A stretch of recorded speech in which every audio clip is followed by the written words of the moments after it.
Bienvenidos sean los oyentes eléctricos, hoy desde las montañas de Fraijanes, en el frío del ardiente Alajuela. Aquí nos reunimos hoy con un personaje, una personalidad, una persona muy interesante que tengo el gusto y el agrado de conocer hace mucho tiempo. Entonces va a ser más que una entrevista, una conversación de amigos. Tengo el agrado de estar con Francisco Murillo, Rialengo Cumbia, que le pido un saludo para los oyentes. David, encantado de compartir este rato con vos, aunque ya hemos compartido montones, así que esto va a ser, creo que, como un anecdotario más o menos, ¿verdad? Hoy vamos a tener un programa que va a ir por diferentes aspectos, tanto de tu vida, porque queremos que los oyentes eléctricos te conozcan, también como tu opinión acerca de diversos temas de la música contemporánea. Para empezar, quisiéramos presentarte a la gente.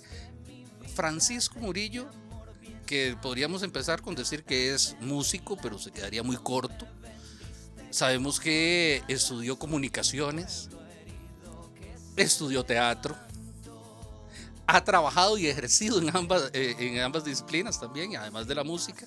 Entonces, Fran, vos, ¿cuál de estas artes fue la primera forma que empezaste a practicar y cómo fue ese acercamiento con el arte?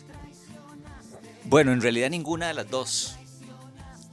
El primer arte que yo puse en práctica fue la recitación. Porque yo, criado allá en Guapiles, ¿verdad? En aquellos territorios verdes donde llueve y llueve y llueve y llueve. Entonces yo me acuerdo que yo caminaba, además hijo único de doña Olga Murillo.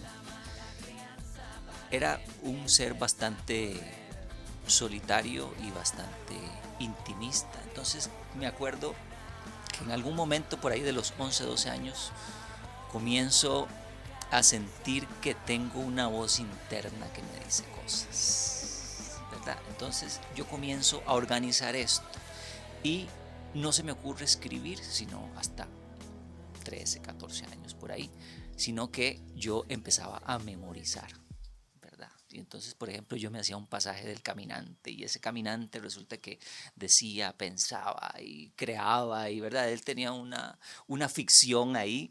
Entonces, eso fue lo primero que hice. Ya mucho tiempo después, cuando vengo a San José, lo primero que busco es primero la radio, Radio U, porque a los 13 años comencé a hacer radio en Pocosí. Y me agarro de la radio, inmediatamente me agarro del teatro. Y eso me conectó con la música y ahí terminé. Bueno, ahí terminé, es un decir, ¿verdad? Porque también, bueno, Francisco también es poeta, eso es muy interesante. Tuve el agrado de presentarle su poemario con Fruit Salad Shaker, una obra que toca, es como estar en medio de una lectura de las cartas del tarot y en clave de haiku. Es un tipo de verso japonés que es un verso corto que expresa mucho con muy pocas palabras. Que yo creo que ese es el gran acierto que tiene la metáfora en general en el arte, ¿verdad?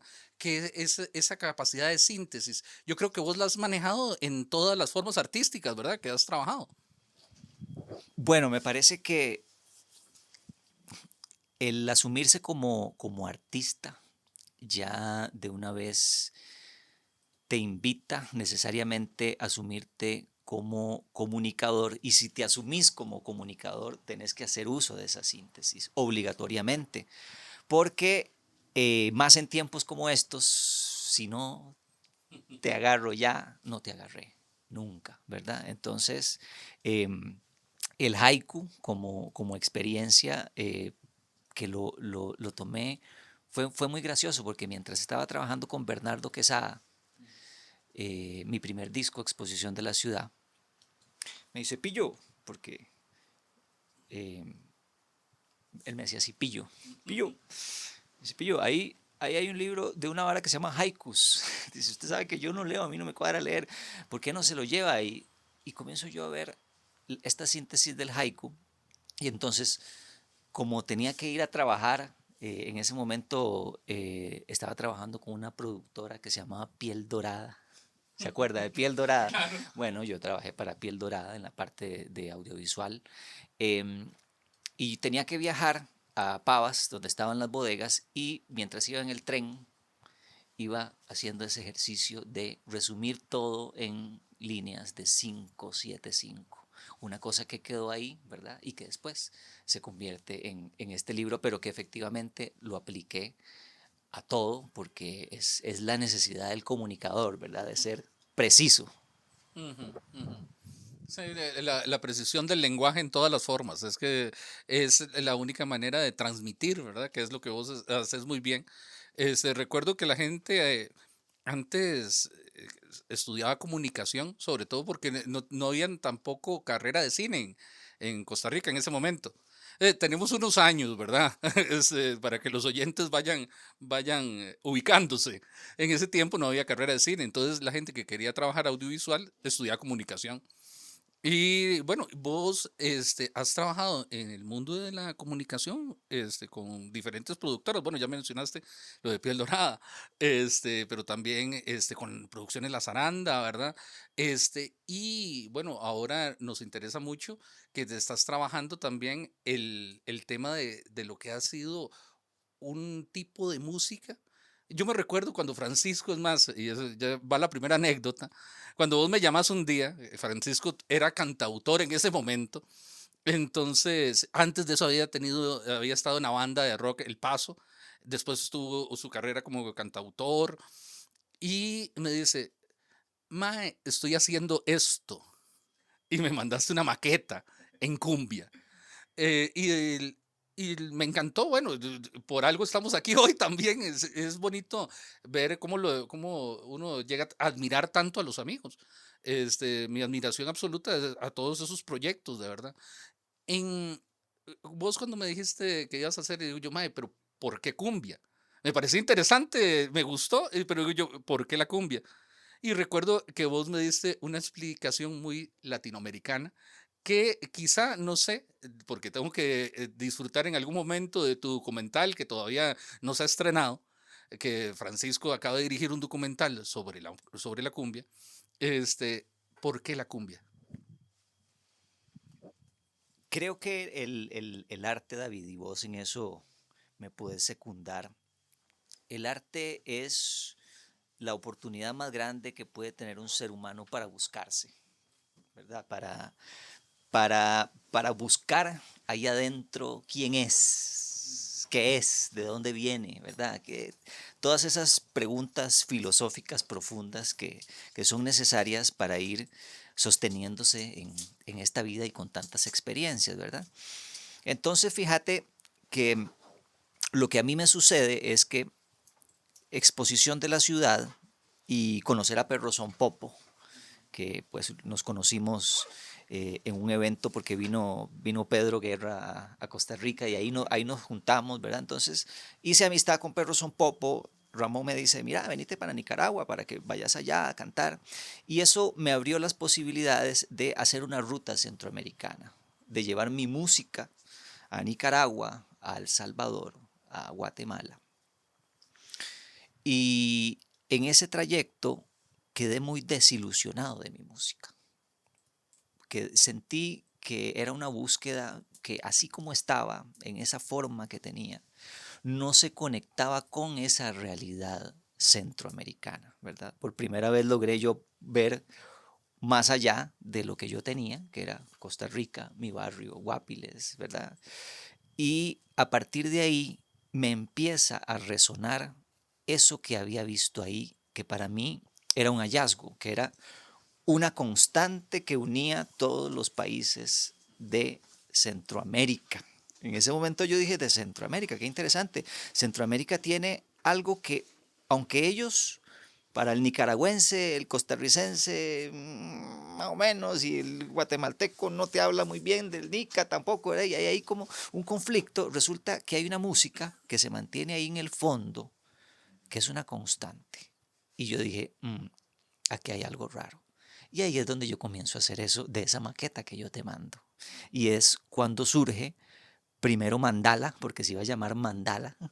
De hecho, yo fui a Guatemala a cantar como Mandala y regreso aquí y digo, no, voy a buscarle algo más cercano.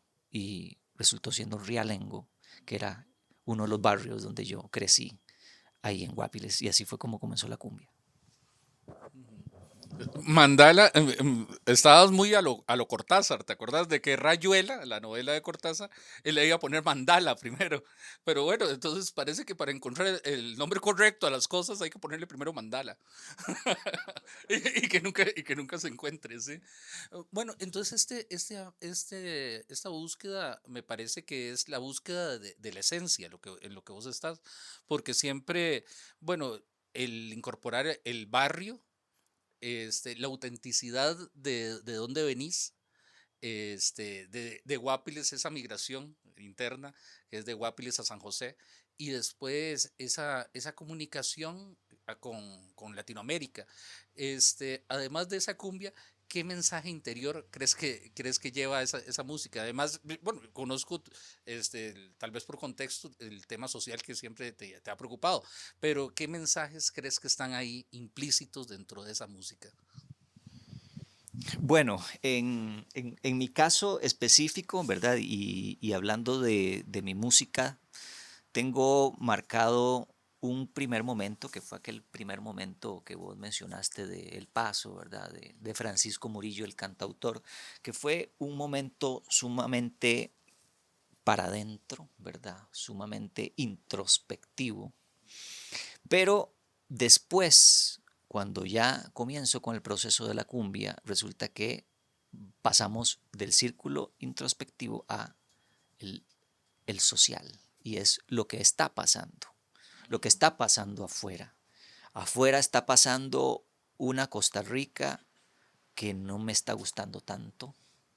Está pasando una Centroamérica y una Suramérica que está sumida en la crisis, está sumida en la injusticia, ¿verdad? Está sumida en una política que no resuelve nada nunca, ¿verdad? Está sumida en familias que tienen un poder, superpoder, ¿verdad? Y un control social que ya para un muchacho que está en la universidad, ¿verdad? Y que viene de ciencias sociales, es algo a lo que hay que reaccionar, ¿verdad? Entonces, así nace Música Profana, que es el primer disco, que es una reacción a todo eso que yo estoy sintiendo en ese momento y diciendo, basta, ¿verdad? O sea, hay que hacer algo, o sea, no puede ser que todo esto sea de esa manera, entonces por eso nace La Mala Crianza, ¿verdad? Nace Nada Más Triste, y nacen todas estas canciones, ¿verdad? Que de alguna manera son un poco confrontativas, ¿verdad? Ya después de eso, esa cumbia pasa a otro nivel, porque resulta que me doy cuenta que a través de la confrontación no se llega a ningún lugar, ¿verdad? Y esa fue mi experiencia. Aunque tuvimos una buena exposición, buenos conciertos y gente ahí coreando, resulta que eso no resuelve nada. Hay que hacer, ¿verdad? Entonces, a partir de ahí, Realengo da un giro a canciones que tratan un tema más importante, como por ejemplo la agricultura, ¿verdad? Un disco como el que hicimos en el 2022, que es Buscando el Swing, donde sueño una Latinoamérica. Y muchos podrían decir, es que es un disco muy light. No, es que es un sueño. Es un sueño de que tenemos un territorio sumamente vasto, digno, rico en recursos y no podemos seguir viviendo en la miseria en la que estamos viviendo, ¿verdad? Entonces hay que cambiar la mente, y entonces yo creo que la música realmente es un elemento para cambiar la mente. Bueno, quisiera tal vez abordar en ese cambio de mente. Yo me recuerdo la última vez que estuviste por acá, que fue hace como unos 3 años, una cosa así, que viniste a mi casa, que te quedaste una noche por acá. Recuerdo que estuvimos hablando hasta tarde acerca de ese cambio de mentalidad, ¿verdad? Y nos hizo gracia, bueno, en ese momento fue que hablamos del tema que es un tema que lo habíamos manejado entre nosotros, que era, por ejemplo, el tema del tarot, y cómo nos llamaba la atención el tema de ciertos temas espirituales. Gurdjieff andaba por ahí siempre. Este, en ese cambio que vos tomás el tema social, lo beligerante que puede ser el tema social, por otro lado, lo unís con un tema que me sorprendió verte tan espiritual en ese momento. ¿Qué crees que motivó ese cambio? Porque de hecho es un cambio que tuvo que ver con tu vida personal, incluso con la forma en que te alimentas, cómo cuidas tu cuerpo. ¿Nos puedes comentar un poco de esa experiencia de cambio personal? Cambio personal no tan planeado, porque creo que no fue una cosa que andaba buscando, ¿verdad? Ya sabemos que nuestras vidas como artistas están llenas de bohemia todo el tiempo, ¿verdad? Siempre fue para mí así, ¿verdad? Siempre el vinito, el cigarrito y todo lo que eso conlleva, ¿verdad? Es ahí un espíritu. Sin embargo, allá en el 2013, cuando estábamos en Uruguay, Ujú. ¿verdad? Que tuvimos que ir a presentar el circo de Realengo a Uruguay. Resulta que después de haber comido mucha carne, me comienza a caer mal la carne y pasa un proceso de un año en el que absolutamente llegué a no consumir nada, solo vegetales. Y después de eso, me llama una amiga y me dice, mira, es que te tengo un regalo. Tengo un regalo que te quiero dar porque nosotros hacemos aquí una sesión de ayahuasca. Yo había oído ese nombre por ahí, pero no le había puesto mucha atención. Y yo me dejo ir, ¿está bien? Yo la respeto profundamente, sé que me quiere mucho, que me respeta también y me voy. Me dice, mira, prepárate, no consumas esto durante un mes, prepárate, y yo me voy. Y cuando llego allá, veo a un par de señores, ¿verdad? Señores colombianos, veo gente que viene de todo el mundo. Bueno, me acomodo, ¿verdad? Me pasan el vasito y de ahí en adelante hice un viaje que creo que efectivamente fue como que se me hubieran pegado una patada y me hubieran mandado a otro planeta, ¿verdad? Y eso implicó que después de esa sesión yo no tomara una gota más de alcohol, no fumara nunca más, no volviera a probar la marihuana y tuviera que enfrentarme así, con esa claridad ante el mundo y decir, y my, este es el mundo. Claro, porque cuando estás adentro no te das cuenta cómo es el mundo, pero desde afuera, y entonces ya la responsabilidad en la música, que fue otra cosa que pasó justamente en esa sesión, ¿verdad? Que después de el taita, el dirigente, ¿verdad? De todo este ritual, se sienta, me pide primero que cante, canto, suceden unas cosas ahí bien interesantes, bien extrañas, ¿verdad? En el ritual, y después se sienta detrás mío y me dice, mira, la música, esto, y fíjate en esto, y fíjate en esto, y fíjate en esto, y seguí adelante que ahí te van a estar acompañando. Entonces, después de una cosa como esas, la vida te cambia y asumís una responsabilidad.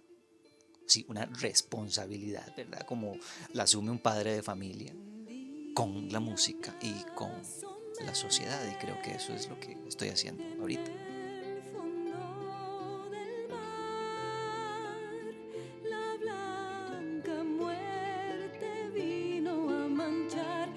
Jardines de coral.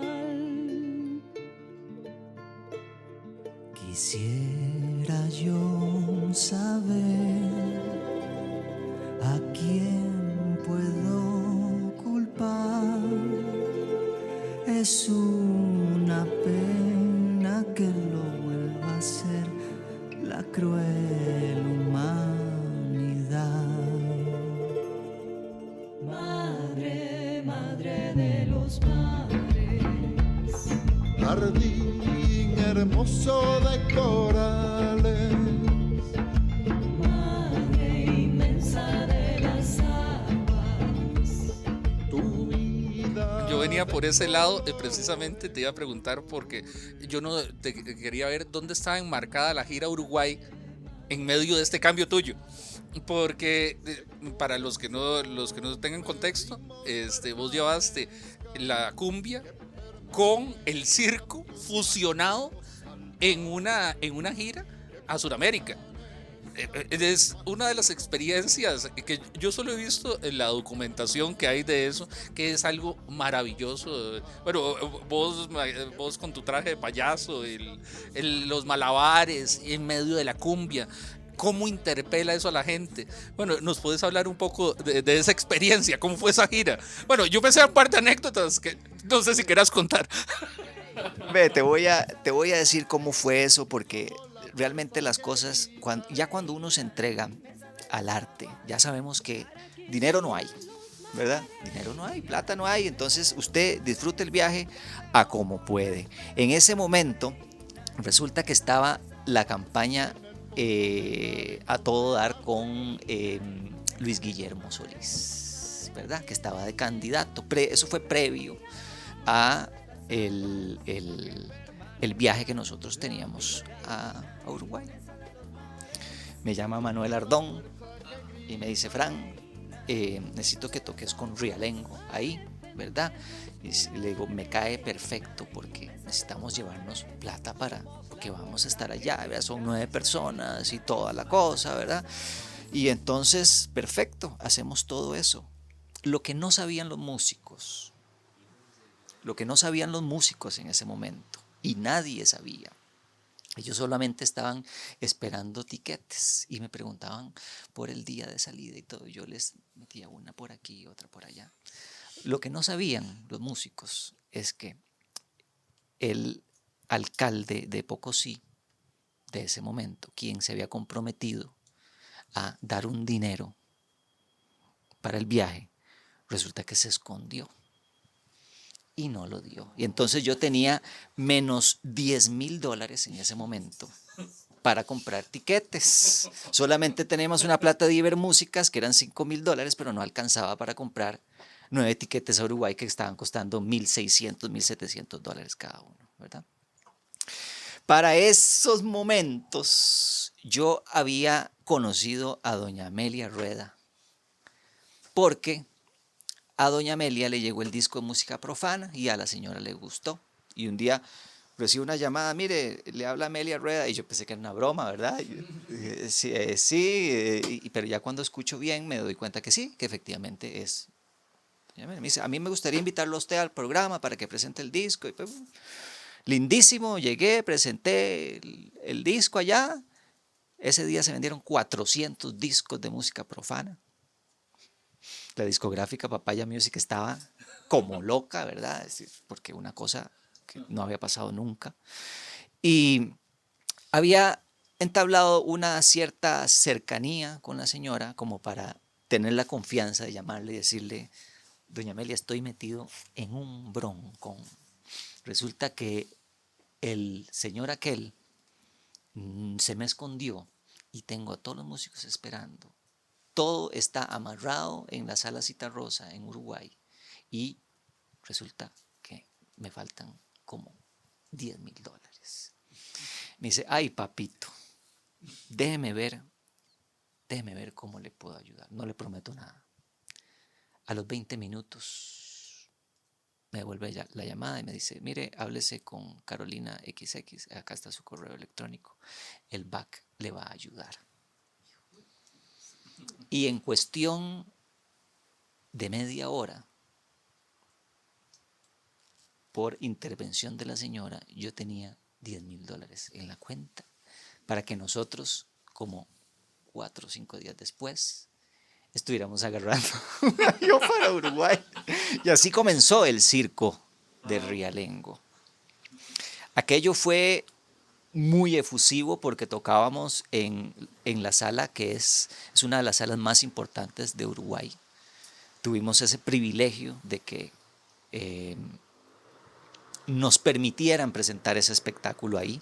Para los uruguayos fue una cosa muy extraña porque ellos son muy fríos, ¿verdad? Y el espectáculo del circo terminaba afuera del teatro con fuego y con malabares y con toda la gente tocando con nosotros. Entonces aquello fue una gran experiencia. Logramos hacer 3 conciertos ahí en Uruguay. Después entró el invierno y no sabíamos que allá en el sur, cuando hay invierno, la gente se guarda y no sucede nada. Y después de ahí tuvimos que devolvernos. Yo me vine para Colombia.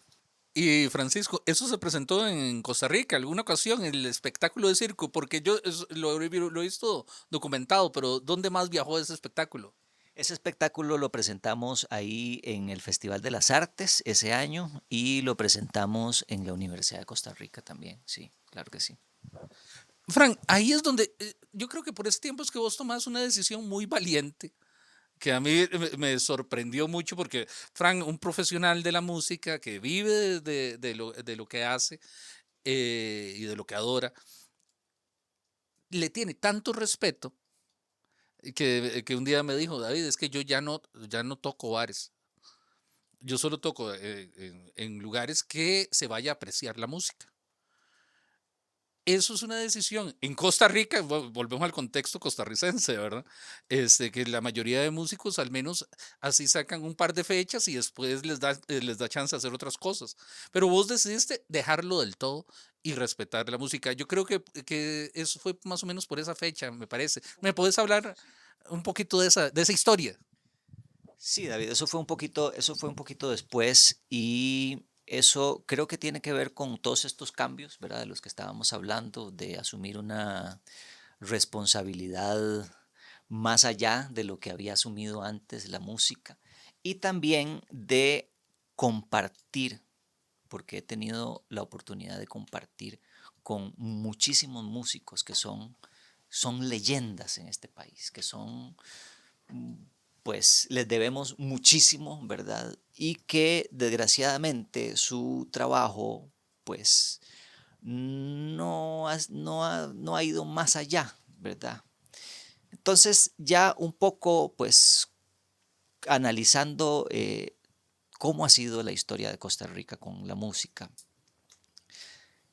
yo dije, bueno, aquí hay que asumir la responsabilidad de decir, como músico que soy, como creador, no voy a permitir y no voy a permitirme y no le voy a permitir a mi público ir a lugares donde la música está en tercer o cuarto plano de importancia. Yo entiendo el negocio de los bares. Toqué ahí muchísimo tiempo. Lo entiendo. Pero resulta que si estás haciendo arte y un arte que además pretende transformar, que merece atención y que eso requiere otros espacios y otras dinámicas de intercambio. Eso en un bar no puede suceder. ¿Por qué? Porque vos sabés que cuando íbamos a un bar íbamos a conversar. Y si está tocando el músico ahí, por más buena gente que sea, lo más importante es la conversación. Al vendedor del bar, al dueño, le interesa que se venda el guaro y que se venda la comida. A los cocineros les interesa sacar, y no importa si tienen que poner la licuadora o si tienen que hacer ruido, a los meseros tienen que resolver. Entonces el espectáculo como tal queda en ese plano y no es una cosa intencional, no es malintencionado. Pero si realmente queremos que el arte costarricense trascienda a otro lugar y que podamos generar obras importantes que sean recordadas mucho tiempo después, tenemos que cambiar de espacio.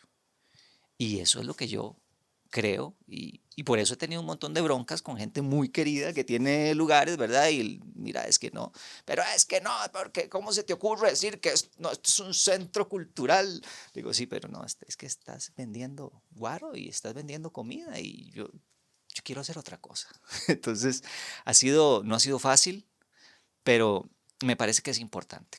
No, eso para mí fue algo que, bueno, como te digo, respeto todo tu trabajo, pero ver esa consecuencia en un autor me pareció algo fabuloso que todavía aplaudo, porque vos nos diste a todos, y hablo por el gremio artístico, una bofetada de realidad. Sí se puede hacer otras cosas, sí se puede hacer proyectos que trasciendan en este sentido. Hoy también tenemos la presencia de Fabián González, que quiere participar ya en esta parte de la conversación. Adelante, Fabián. Un saludo a todos los oyentes eléctricos. Bienvenido, don Francisco Murillo Rialengo, a este espacio de Radio Pachuco. No, pues yo es que estoy aquí maravillado hace rato, ¿verdad? Y lo que quiero es pues manifestar esta celebración, digamos, de este momento pues tan bonito que estamos viviendo aquí con este podcast que está quedando muy mítico, mi líder, Baldo. Hay algunos apuntes ahí que he tomado muy interesantes, ¿verdad? A mí me llama mucho la atención, por ejemplo, el tema del haiku, ¿verdad? Porque este tipo de poesía japonesa, yo en mi formación como arquitecto la encuentro que tiene, digamos, eh, vamos a ver, está altamente relacionado con la estructura, no solamente, digamos, el contenido de lo que se quiere comunicar, sino la forma en que esa metáfora, como decía David, se logra sintetizar en una estructura, y esa estructura como tal, al mismo tiempo tiene digamos, una composición, ¿verdad? Entonces sucede lo mismo con la música, hay una armonía, ¿verdad? Y ciertamente, en mi experiencia personal, bueno, yo me encontré por ahí en Radio U, que suena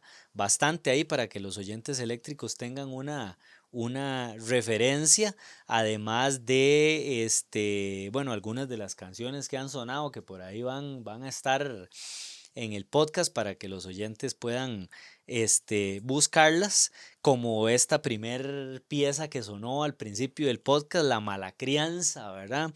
Que bueno, esta fue, digamos, una de las primeras canciones que yo recuerdo haber escuchado, y a mí me explotó la cabeza, de verdad, porque yo empecé como a escucharla y a digerirla, y yo dije, pero ¿qué es? Pero esto está muy bueno, y de repente esta especie como de punk rock subversivo, pues esto es una cumbia, esta cuestión se baila, ¿verdad?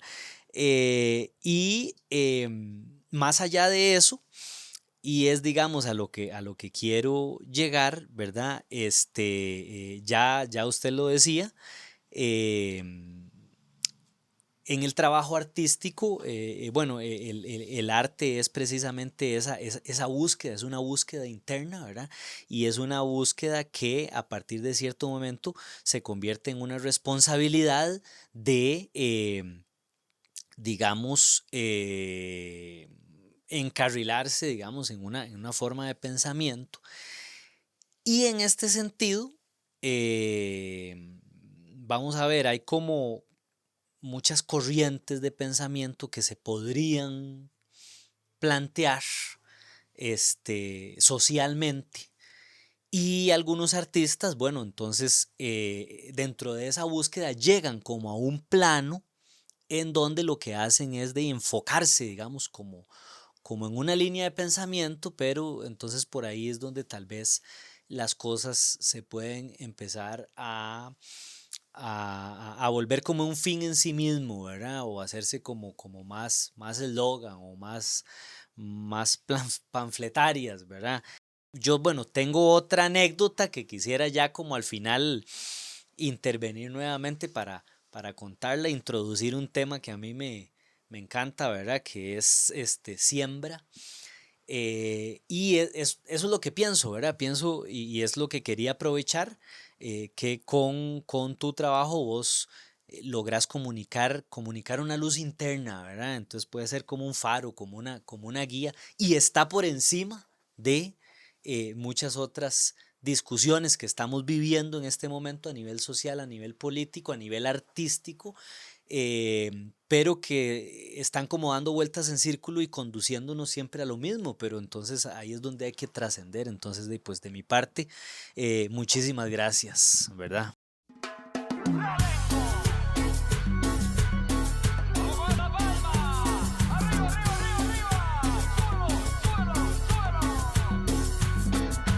Tengo una pena grande, el vaso vacío, el amor de luto, el corazón roto.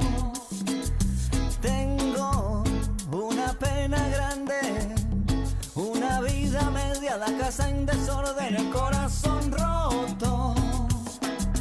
Tengo todos los dolores, todos los desiertos, todas las tristezas. Tengo todos los dolores, todos los desiertos, todas las tristezas. Sí, ese tema de la luz, fíjate que a mí me cuesta un poco considerarme de esa manera porque creo que simple y sencillamente tengo acceso a lo mismo que mucha gente tiene acceso, ¿verdad? Simple y sencillamente creo que el hecho de haber crecido en un pueblo donde hay tantas necesidades, porque sigue habiéndolas, ¿verdad? El Caribe, más ahora con el tema del narcotráfico, ¿verdad? Se vuelve un lugar complejo de comprender. Pero sin embargo, en medio de todo eso, yo pude ver que toda esa naturaleza que estaba ahí, ¿verdad? Era abundante, era rica, y que yo podía de alguna manera emular esa naturaleza, esa riqueza, esa grandeza que está ahí. Y me parece que un poco en el caso de canciones como Siembra es eso, ¿verdad? Es por qué tener lo que tenemos pudiendo naturalmente tener todo y ser eso otro, ¿verdad? Que ya es como una herencia nuestra, ¿verdad? Es una herencia incluso de nuestros pueblos ancestrales. Nuestros pueblos ancestrales lo tienen mucho más claro. Creo que nosotros que estamos marcados por un poco la esclavitud de la conquista, ¿verdad? Todavía nos resistimos un poco a eso porque efectivamente creemos que somos pecadores, ¿verdad? Que estamos mal, que hicimos daño. Y entonces necesitamos decirnos que no podemos acceder a eso porque no lo merecemos. Nuestros pueblos ancestrales, sí, ellos sabían que esa era su orden del día. Ahí estaba la naturaleza, ahí estaba la semilla, era para eso, para alimentarlos a todos, para que no existiera el hambre. El hambre es una cosa que no tiene por qué existir, no tiene ningún sentido, ¿verdad? Entonces me parece que de alguna manera eso es lo que yo cumplo como músico, ¿verdad? De tratar de en este entorno decir, hey, también podría ser que nada de eso lo necesitemos, ¿verdad? Que más bien tengamos que abandonar esa idea de nosotros mismos de que somos pobres, de que no tenemos, porque en realidad no es cierto. Ahí con solo que puedas ver hacia allá, ves que toda Latinoamérica le sobra. Bueno, después de ese mensaje, ¿verdad? ¿Cómo queda la vibra en el ambiente, ¿verdad? De querer seguir sembrando, de querer seguir viendo que otro mundo es posible y que esa otra edad que tenemos que recuperar, que la llevamos en la sangre, que es la de las personas que han estado aquí por milenios y nosotros que creemos, ese discurso de ser occidentales se cae se cae en esta tierra, se cae viendo ese verde que estamos viendo aquí en el privilegio que tenemos de estar en Fraijanes, que es un lugar que tiene esta vida que brinda el volcán, ¿verdad? Que solo es producto de la destrucción también creadora de toda esa ceniza que ayuda a esta tierra. Cómo no conmoverse y cómo no creer que la realidad uno se puede intervenir y cambiarla, ¿verdad? Que es lo que ha sido tu proyecto de trabajo de siempre. Quisiera ahondar un poquito porque antes pasamos someramente. Contarnos un poco la experiencia del documental de la cumbia y también si nos podías adelantar un poco cuál es el rumbo, por dónde anda ese documental a día de hoy. Sí, David, cuando yo empiezo con la cumbia en aquel primer momento en Centroamérica, viendo que había un lenguaje común que estaba por debajo de todos los pueblos, comienzan a surgir muchas preguntas, ¿verdad? Porque cuando uno encuentra un fenómeno como esos en estos tiempos, uno tiene que decir, bueno, ¿y por qué?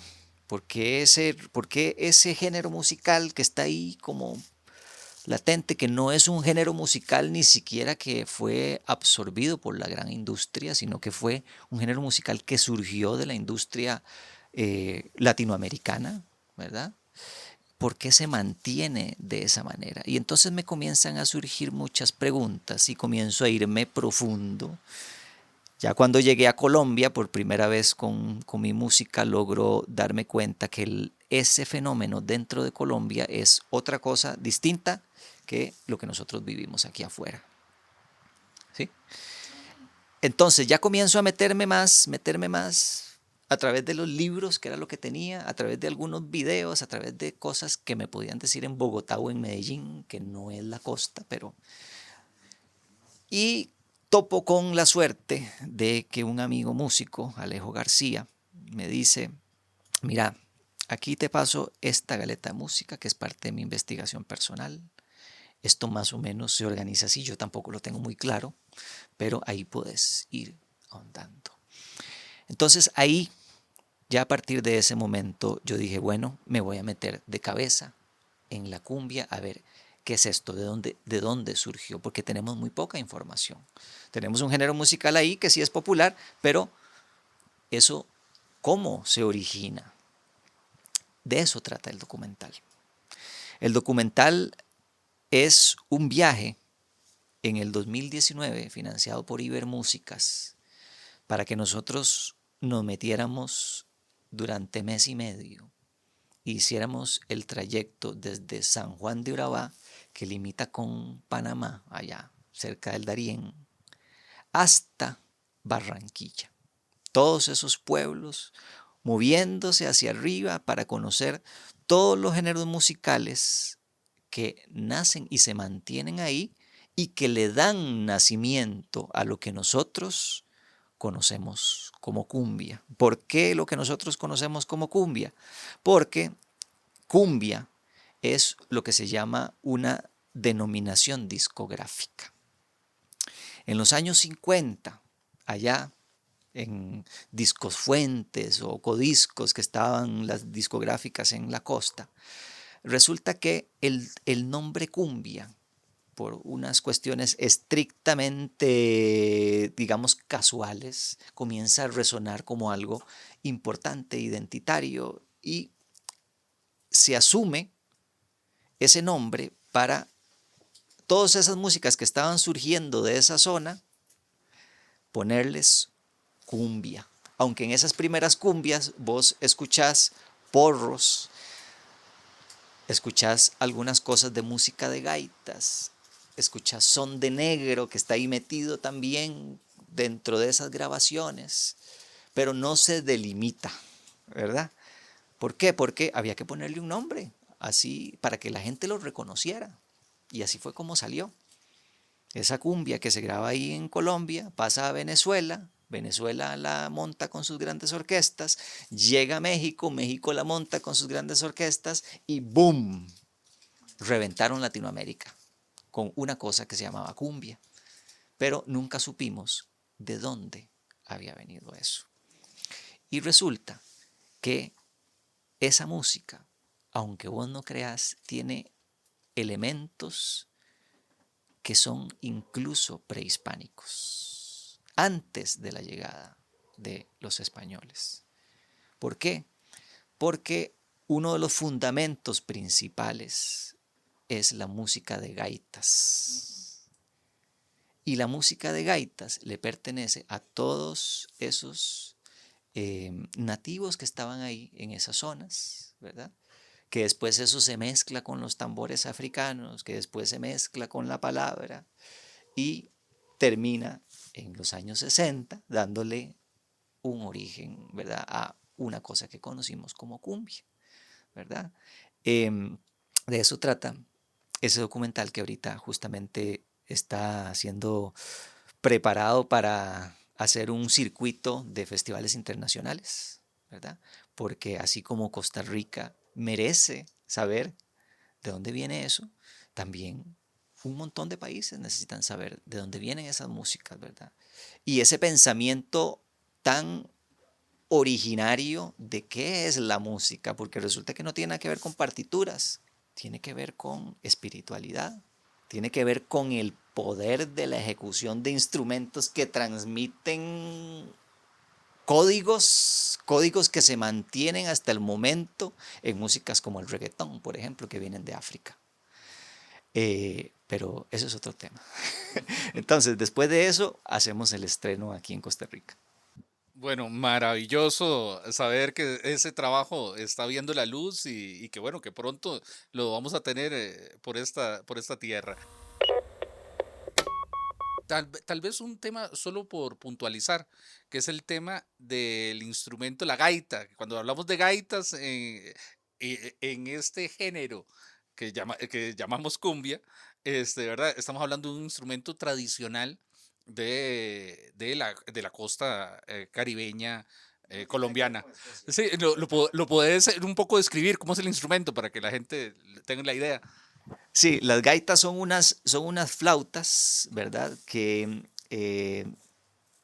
no tienen nada que ver con la gaita escocesa, sino que son cañas, ¿verdad? Las hacen de diferentes materiales dependiendo del material que ellos tengan disponible.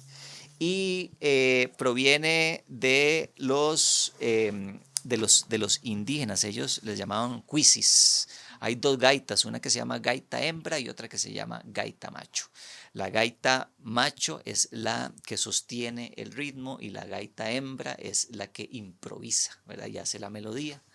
Eso se repite también en el tambor. Hay un tambor macho y un tambor hembra. El tambor macho mantiene el ritmo y el tambor hembra improvisa. Entonces ahí ya nos está dando datos, ¿verdad?, de cómo hay una cosa de generación ahí, ¿verdad?, de función masculina y función femenina, ¿verdad?, que eso es una cosa muy antigua del esoterismo, ¿verdad?, y todo como el tambor y tanto la gaita también tienen una función, que esa función pues tiene que ver con la generación de las cosas. Ellos entienden la música desde otro lugar. Una señora allá nos dice es que esa música y baile es una cosa de ustedes los blancos, porque para nosotros que venimos de la tradición africana, música y baile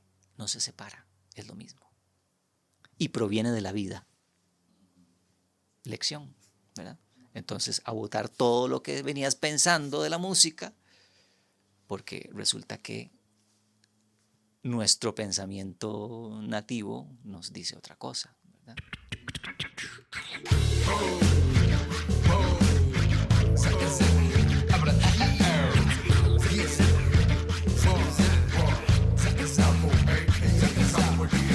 vaya a la mierda esta idea del mundo. Que se vaya a la mierda esta idea del mundo. Voy a inventarme uno que sea bonito. Uno con rancho, río y un caballito. suena y arrulla el río. Danza colorido, el libre albedrío. Pa' quererte, pa' adorarte, pa' nunca maltratarte. De cara al sol, amarte, abrigo pa' que el frío no se atreva a molestarte. Fina, la cumbia de mi mundo, que une al swing criollo y al breakdance en flow nocturno. Yo amo a mi terruño, donde siembro paz, pero también levanto el puño. Sabor a la tierra de mis raíces, donde aire, agua y fuego se combina con matices de alegría. Cumbianderos y raperos en algarabía, sin alevosía, pa' que reine la empatía y ser felices día a día. Sin látigo y sin filo, un mundo sistemático, idealista y compasivo, con ritmos pa' bailar. La cumbia y el boom bap me enraizan la existencia y la trenza con valores, con cultura y con demencia. Que se vaya a la mierda esta idea del mundo. Que se vaya a la Frank, bueno, después de toda esta observación, ¿verdad? Bueno, esa es la visión. Cuando nos encontramos con pueblos que tienen una otra edad, cuando decimos una otra edad, es que ven el mundo desde una visión, por ejemplo, totalizadora. Para ellos no van a dividir el mundo como nos enseñó el buen Aristóteles, a los que dijimos aquí Occidente se cae. Este mundo aristotélico que vivimos nosotros, dividido por cajones y especializaciones, no existe en otras culturas. Es decir, es otra manera de ver el mundo. Para nosotros, lo que bien dijo, esa observación que vos acabas de hacer me conmovió profundamente, porque es eso exactamente. ¿Por qué nosotros separamos todo? Cuando para ellos la filosofía, la música, la manera en que se come, que se construye, que se hacen las cosas, todo está ligado en una misma cosmovisión. Entonces, eso fue muy, muy conmovedor y agradezco que nos hayas hecho esa acotación para poder entender un poco por dónde viene. Incluso tu visión como artista se queda, yo creo, mucho más clara. Quisiera hacer, un privilegio para Radio Pachuco, y los oyentes eléctricos.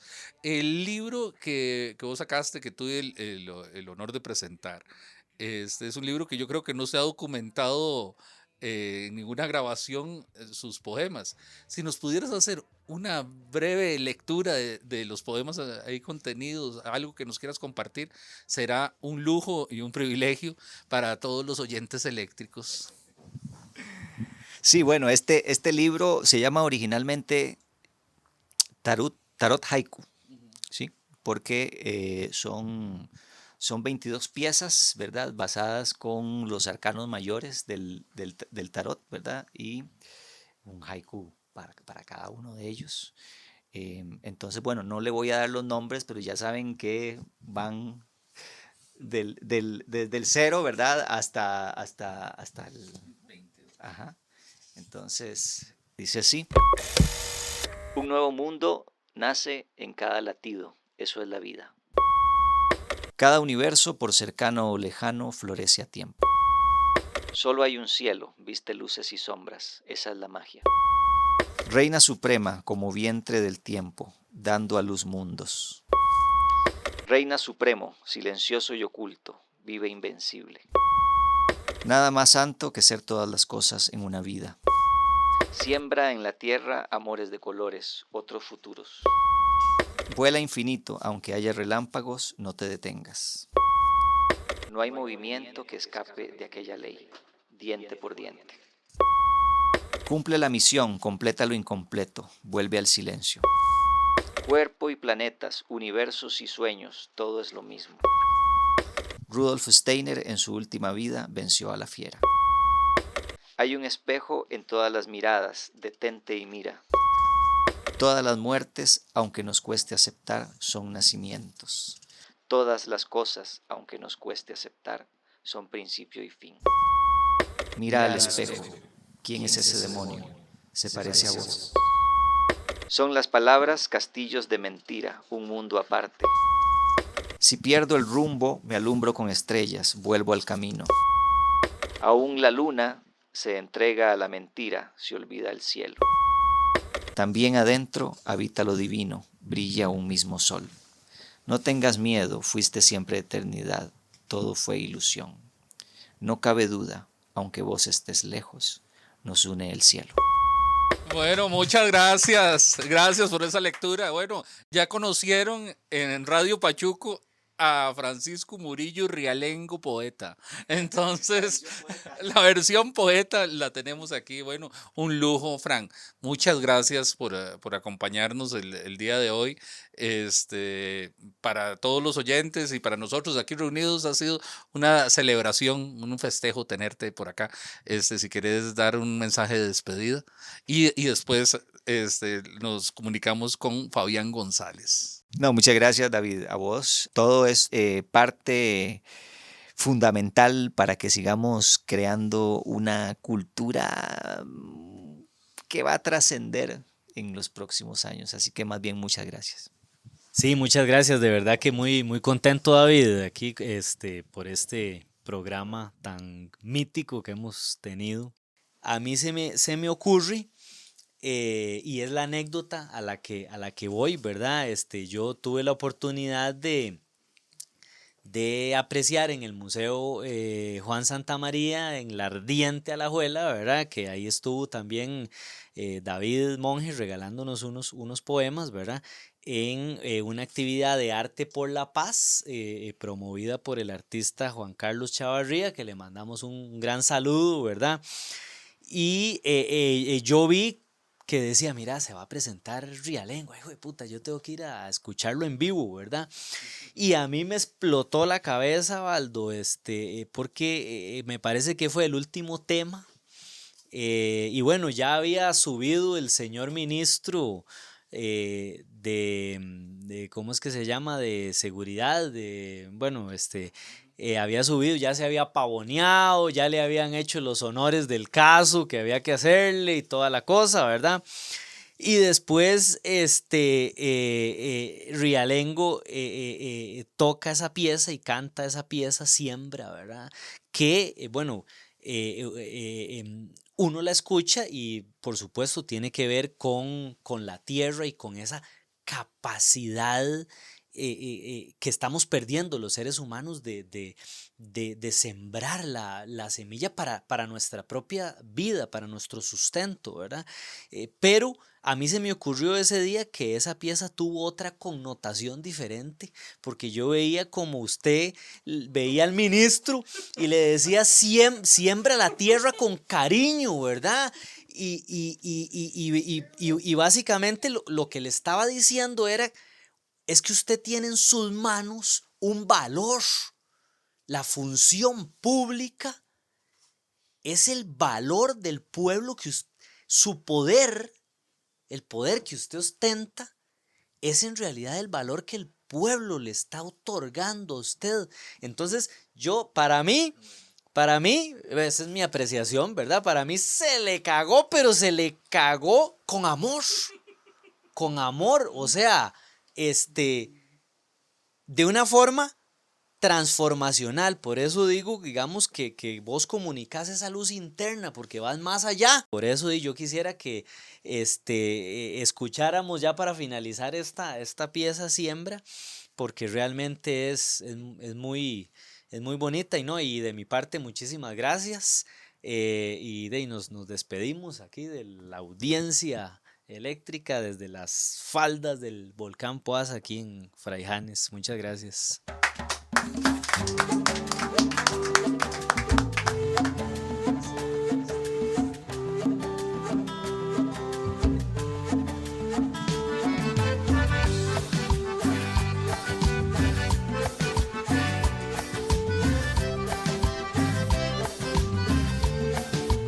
Le das tu amor al campo, poniendo la semilla, cuidando el alimento que hace florecer la vida. Le das tu amor al mundo, luchando día tras día, llenando cada plato para esta gran familia. Quiero que sepas que tus manos hacen vibrar todo el planeta. Siembra la tierra con cariño,